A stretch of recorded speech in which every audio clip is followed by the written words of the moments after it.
the hidden samurai discipline that breaks inner chaos. There is a moment known only to those who walk the path when a man finally stops running from himself. When the noise inside becomes louder than the world outside, and the warrior understands that chaos is not an enemy, but an untrained servant of the spirit. This is the story of Kayan, a young swordsman whose blade was sharp but whose mind was a storm without horizon.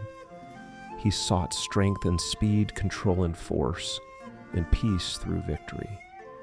But the ancient ones knew, no warrior masters the world before he masters the self.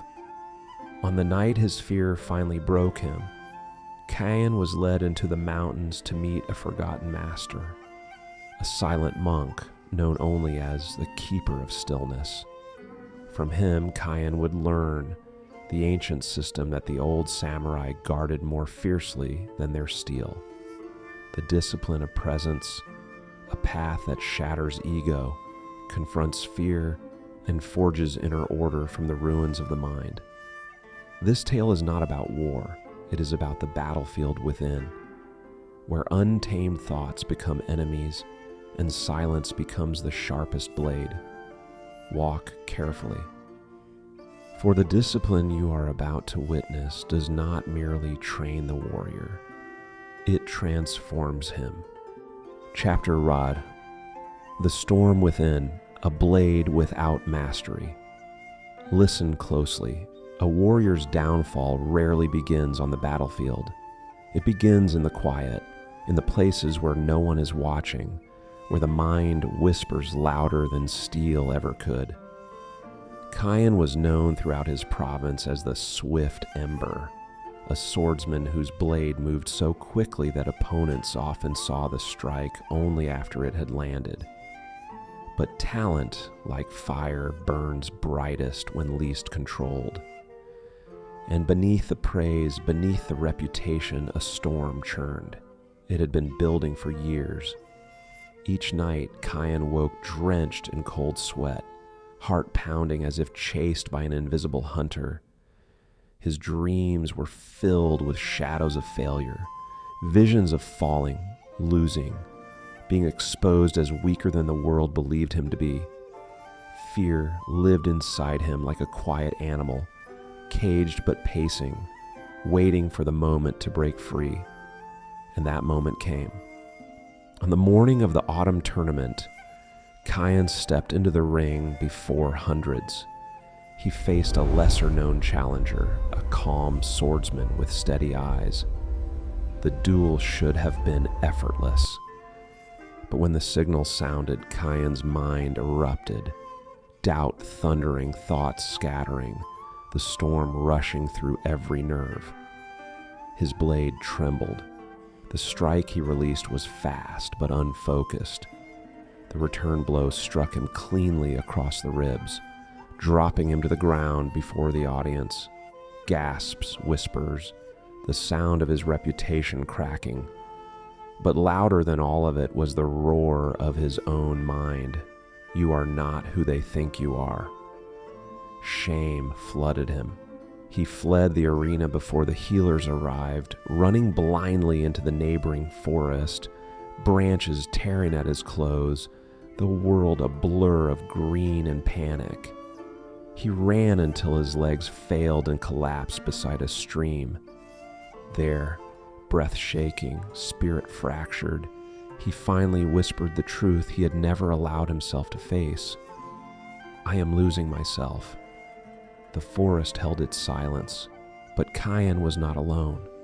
Across the stream, seated on a moss-covered rock, an old monk watched him, not with concern or with judgment, but with an unsettling stillness that seemed to pierce through Kayan's chaos and see the storm directly.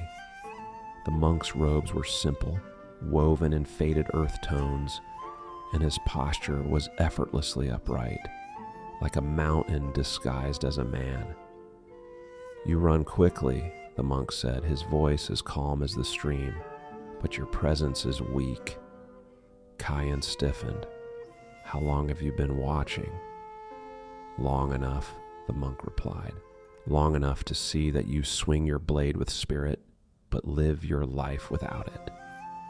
Cain attempted to stand, but his body felt heavy with humiliation. I don't need counsel, he muttered. I just need to train harder. The monk shook his head slowly. No, what you need, young warrior, is to stop. A strange stillness filled the space between them. Stop running. Stop denying. Stop believing that speed can hide fear.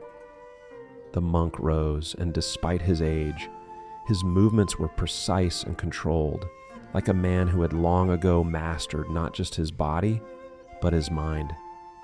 You lost today, he said. Good. Cain's jaw tightened, because the loss revealed what victory has hidden for years. Your blade is swift, but your awareness is scattered. A warrior cannot cut through the world until he first cuts through the illusions within. Cain swallowed hard. The words stung because they were true. The monk turned toward a narrow mountain path. If you wish to reclaim yourself, follow me. Cain hesitated. He looked back toward the forest he had come from, toward the tournament grounds, the world, the expectations, and then forward toward the path where the monk now stood, waiting without pressure, without urgency. One road led back to who he had been, the other to who he might become. With a trembling breath, Cain stepped forward. The mountains awaited. Chapter 2: The Mountain of Silence. Confronting the ego. The path into the mountains was not kind. Loose stones shifted underfoot. The air thinned with every step. Trees grew sparse as if even nature itself bowed in reverence to whatever waited above. Cain followed the old monk in silence, his thoughts loud and restless. Each memory of the humiliating defeat flashed like lightning in his mind. How did I fall so easily? Why did my hands shake? Who was that man who looked so calm while I crumbled?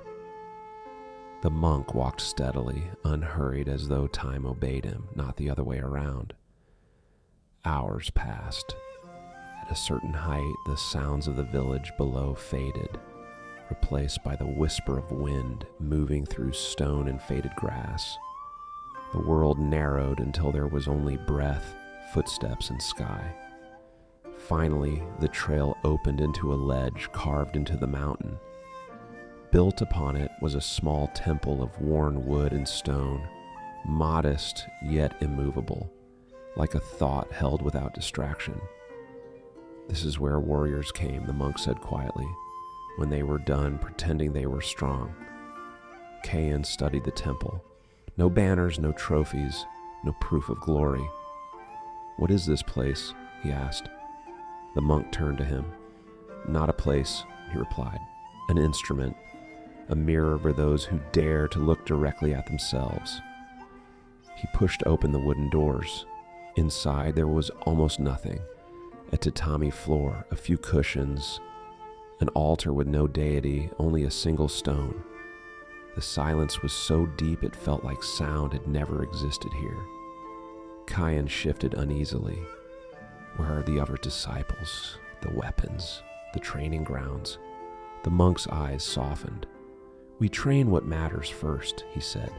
Most men polish the sheath and neglect the blade. Here we sharpen the unseen.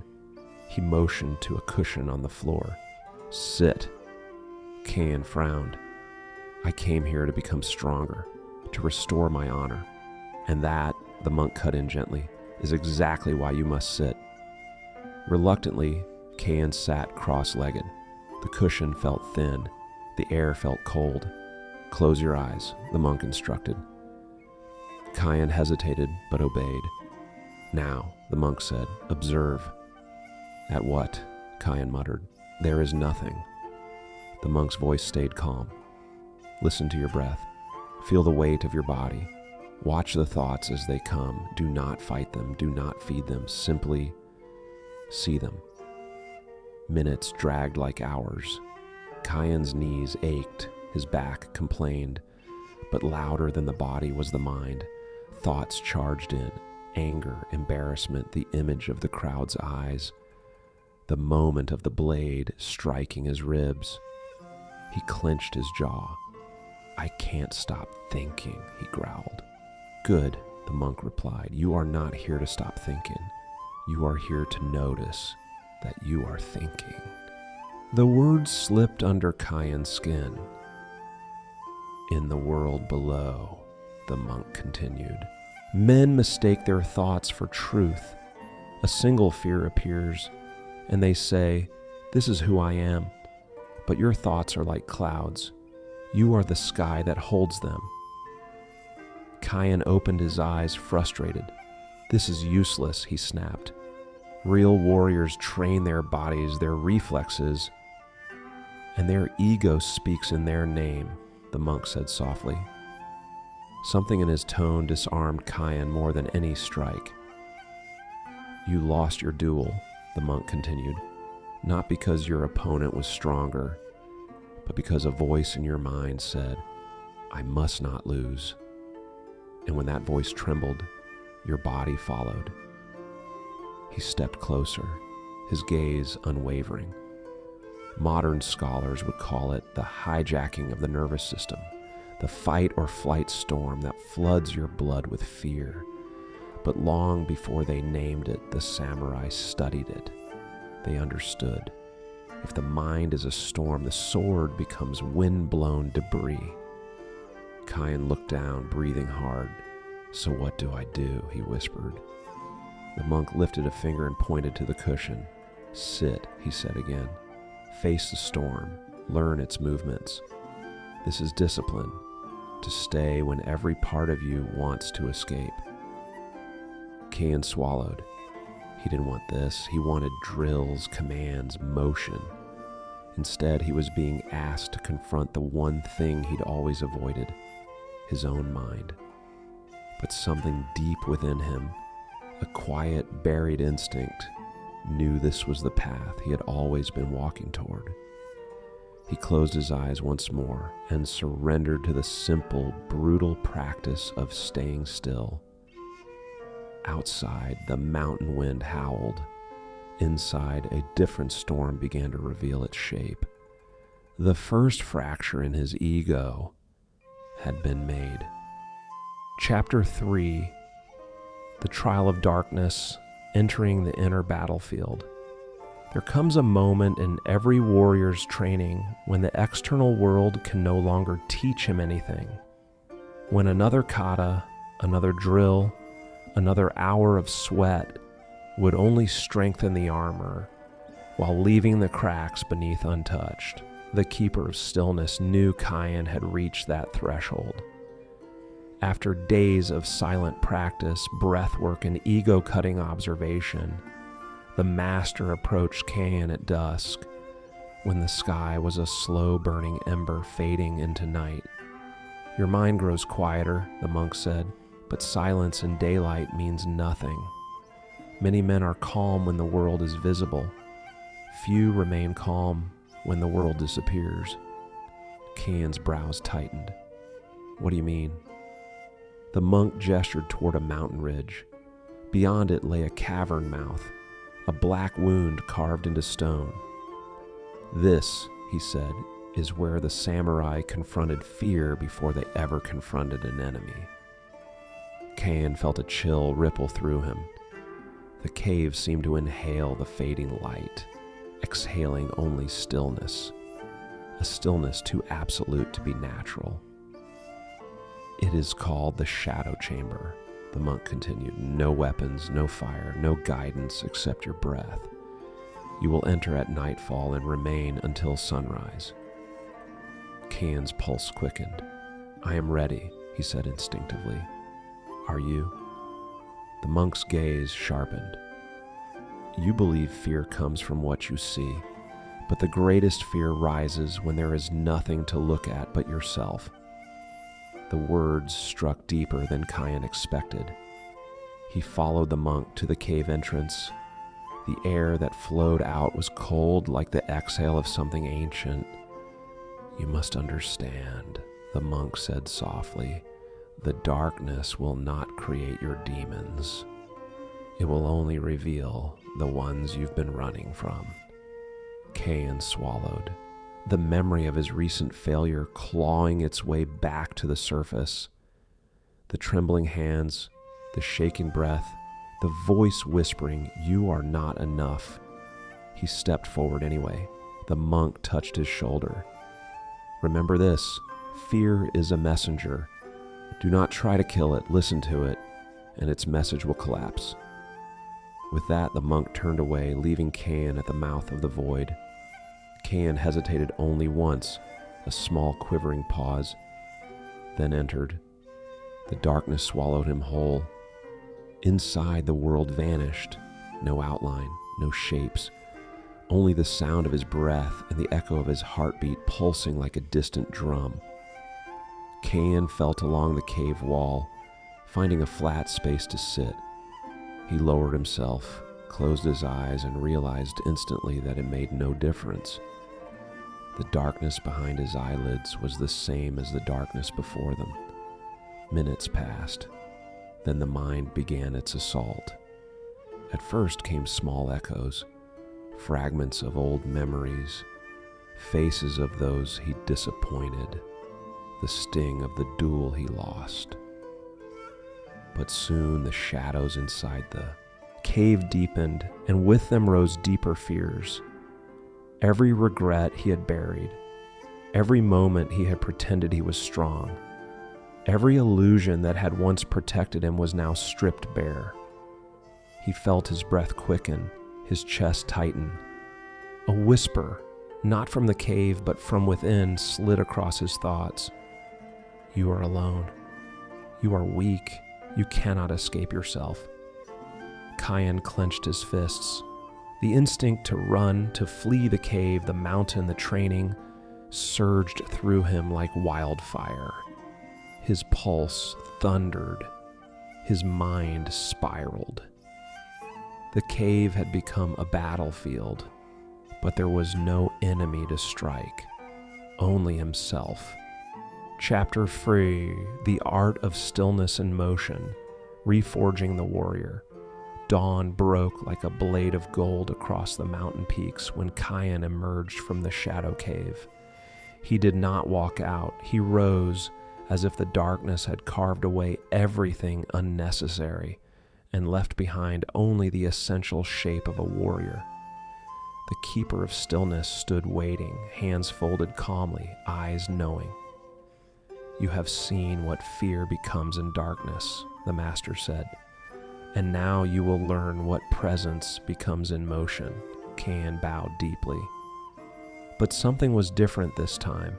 There was no desperation in the gesture, no need to prove himself. It was simply a bow, clean, honest, unburdened. The master led him to a clearing high above the valley. The air was thin here, and the silence more profound than in any temple. A single wooden sword lay on the ground.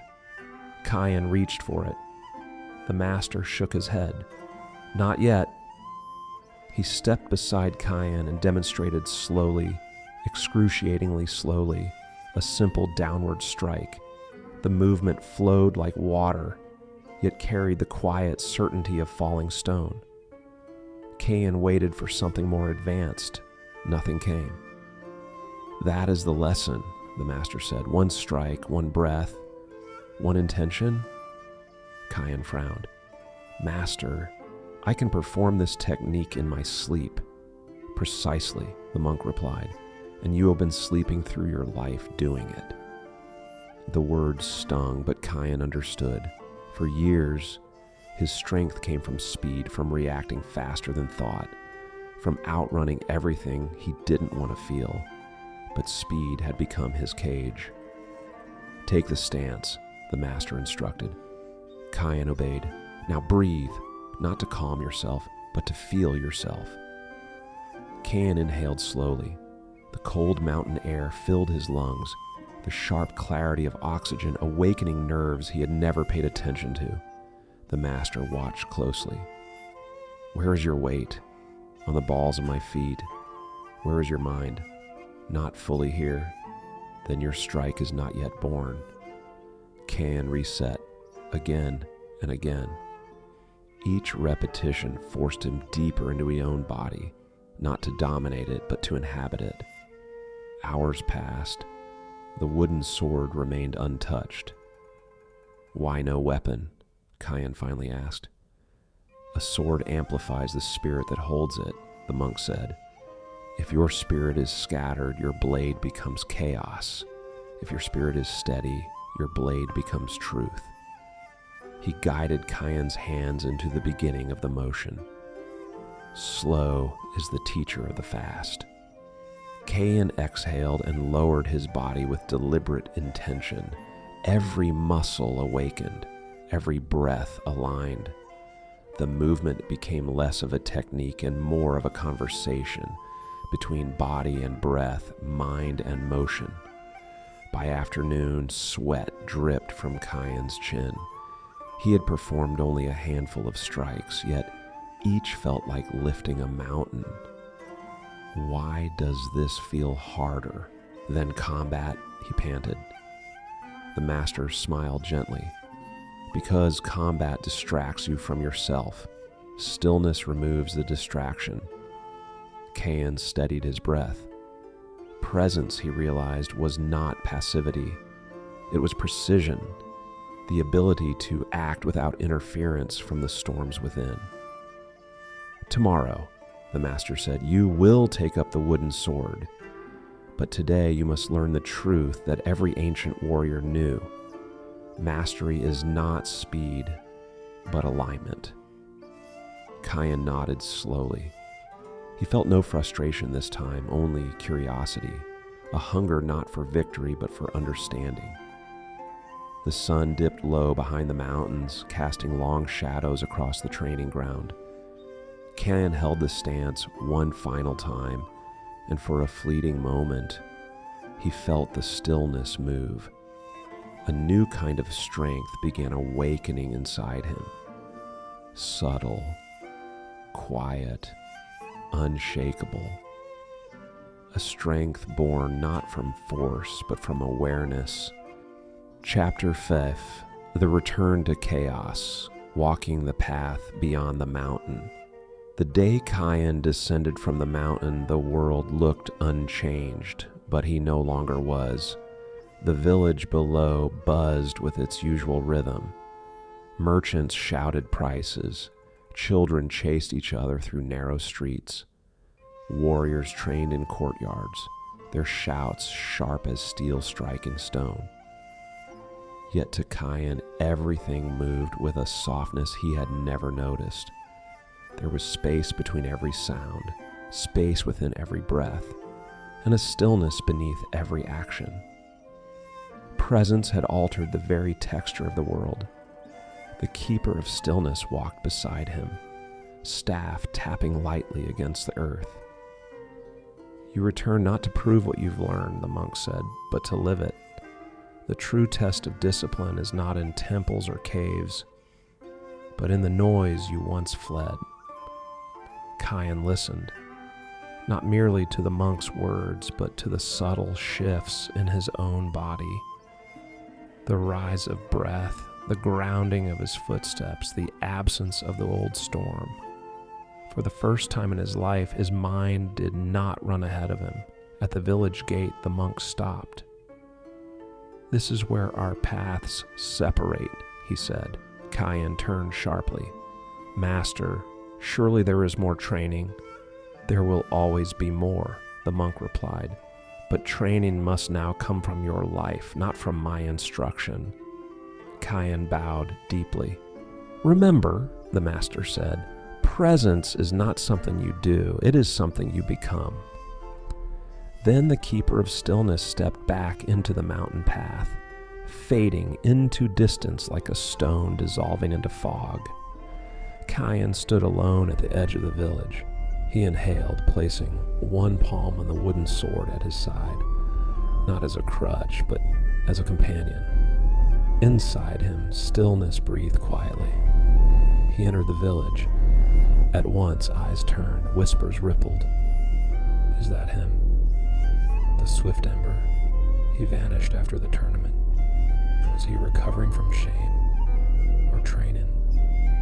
Kyan heard every word, yet none pierced him. They passed through him like wind through reeds. He walked toward the central courtyard, the very place where he had fallen. The memory that once tightened his chest now greeting him like an old teacher. A ring of warriors practiced there. Among them stood Juro, the same calm swordsman who had defeated him. Juro noticed Kyan and nodded politely, but his brows knit in faint confusion. Something in Kyan's presence was different. Less fire, more depth, less urgency, more gravity. Kyan, Juro said, you've returned. Kyan bowed. Not to reclaim honor, he said simply, but to test clarity. Juro tilted his head. I sense a change in you. Kyan smiled softly. I sense one too. A circle formed around them, but Kyan felt no pressure, no race and pulse, no need to prove anything.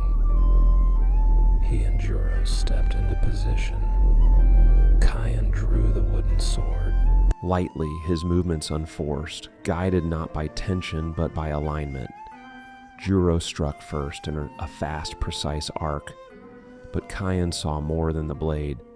He saw the intention behind it, the weight distribution, the breath pattern. Presence slowed the world to its true pace. Kyan stepped aside with graceful inevitability. No panic, no excess motion. Only a single fluid counterstrike. Quiet, measured, complete. His wooden blade stopped an inch from Juro's chest. Gasps erupted.